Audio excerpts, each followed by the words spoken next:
उत्तर दिनाजपुर जिला प्रशासन की पहल और जिला बुक फेयर कमेटी के सहयोग से 31वां Uttar Dinajpur district book fair 1 जनवरी 2026 से शुरू हुआ।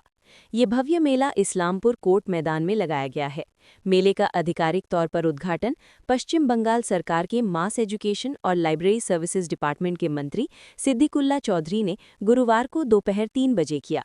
इस कार्यक्रम में मुख्य अतिथि के रूप में राज्य सरकार के मंत्री मोहम्मद गुलाम रब्बानी, इस्लामपुर के विधायक सह लाइब्रेरी सर्विसेज डिपार्टमेंट के पूर्व मंत्री करीम चौधरी और अलग अलग विधानसभा क्षेत्रों के विधायकगण एवं इस्लामपुर अनुमंडल पदाधिकारी अंकिता अग्रवाल समेत अन्य गणमान्य लोग मौजूद रहे।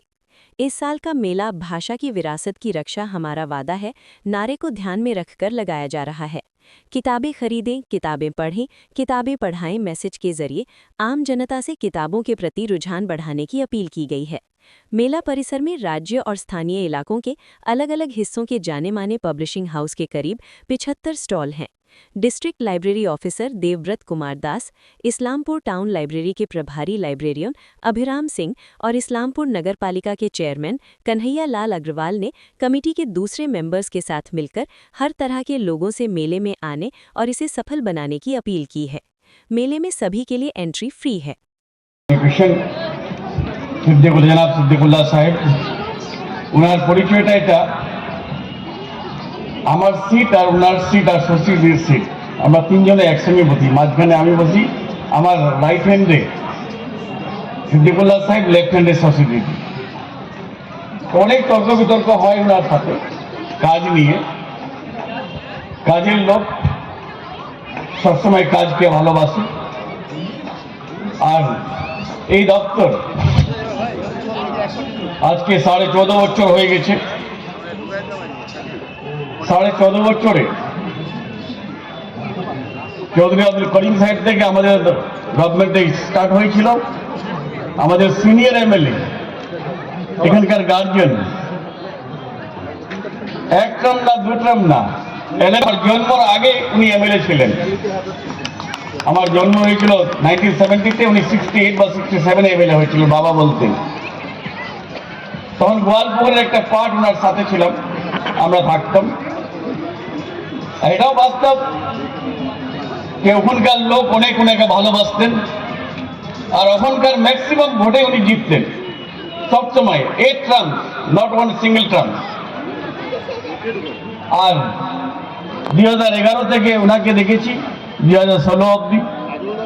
2016 থেকে এখন অবধি আমি সিদ্দীকুল্লা সাহেবকে দেখেছি এখানে এই দপ্তরের মন্ত্রী হিসাবে। দুজনেই অনেক ভালো কাজ করেছেন।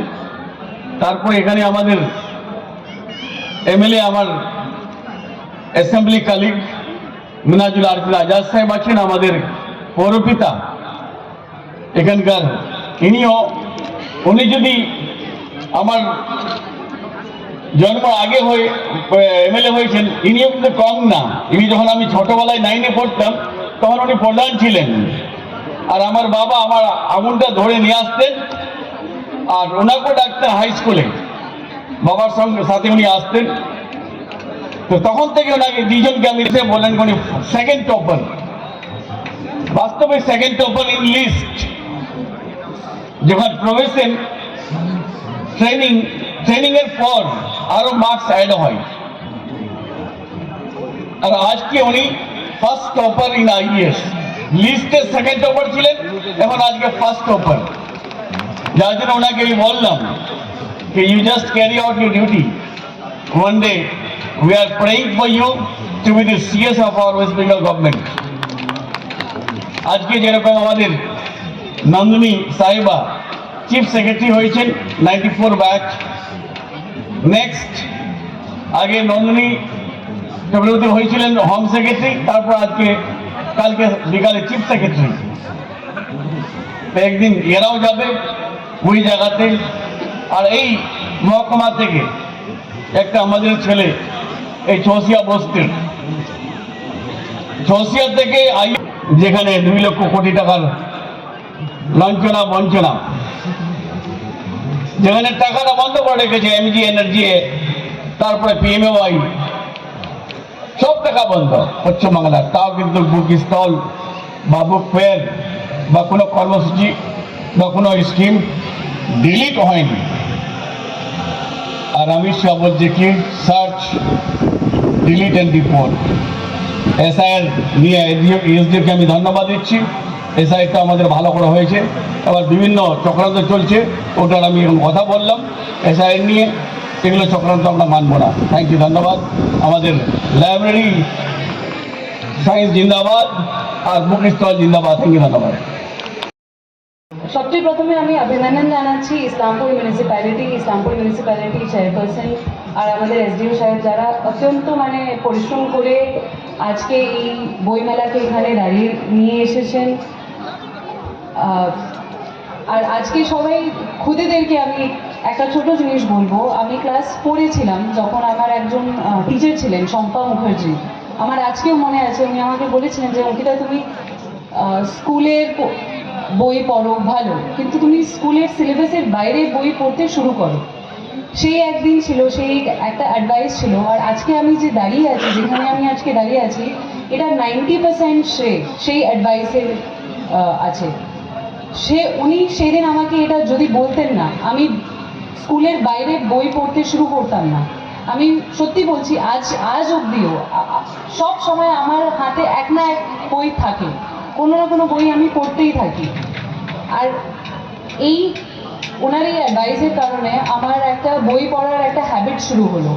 এই কারণে আমার কনসেন্ট্রেশন বাড়লো, আমার ডিসিপ্লিন বাড়লো। এই কারণে আমি ইউপিএসসি ক্লিয়ার করতে পারলাম। আর আজকে আমি যে দাঁড়িয়ে আছি, এই কারণেই দাঁড়িয়ে আছি। সত্যি বলছি, আমি এক্স্যাজারেট করছি না যে বইমেলায় দাঁড়িয়ে আছি এই কারণে এই কথাটা বলবো।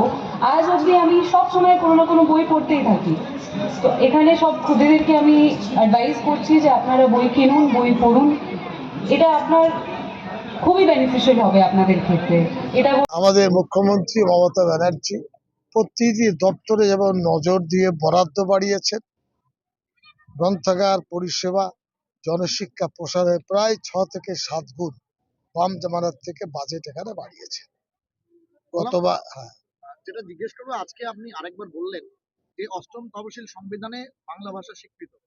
গর্বের বিষয় যে বাংলা ভাষা হচ্ছে ধ্রুপদী বা ক্লাসিক্যাল ভাষায় পৌঁছেছে, সেই জায়গায় পৌঁছেছে। তারপরেও আপনাদের আজকে ট্যাগলাইন বইমেলাতে ভাষার ঐতিহ্য রক্ষা আমাদের অঙ্গীকার। আমাদের বক্তব্য হলো যে বাংলা ভাষাভাষী শিক্ষা থেকে যুবতীরা মুঠোফোনের দিকে এগিয়ে যাচ্ছে। ইতিহাসকে তারা দেখছে না, রচনা তারা পড়ছে না, প্রবন্ধ তারা পড়ছে না। তো আমরা রিভাইজ করছি, চাকরি নিশ্চয়ই হবে, পড়ালেখা হবে, কিন্তু বাংলা ভাষা বরাবরই মিষ্ট ভাষা এবং সম্প্রীতি, সৌহার্দ্যতা, ভালোবাসার ভাষা। ভাষা কোনোদিন মানুষকে নৈরাজ্য শেখায় না, সাম্প্রদায়িকতার প্রশ্রয় দেয় না। সম্প্রীতি, সৌহার্দ্যতা, দেশত্ববোধ, জাতিত্ববোধ, মমত্ববোধ বই শেখায়। এই অনুশীলনের জন্য আমরা এই অঙ্গীকার করতে চেয়েছি।